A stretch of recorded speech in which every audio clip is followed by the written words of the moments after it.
Carrying sheets of plywood is never easy, especially by yourself.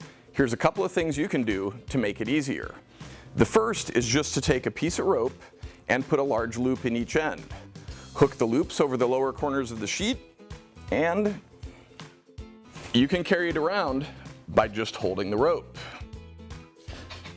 The second option is to make a plywood carrier. This one's just a 2x2 with some 1x4 scraps mounted to the sides and lawnmower wheels that are on a piece of threaded rod. You can even add some grip tape if you want to keep the sheet from moving around.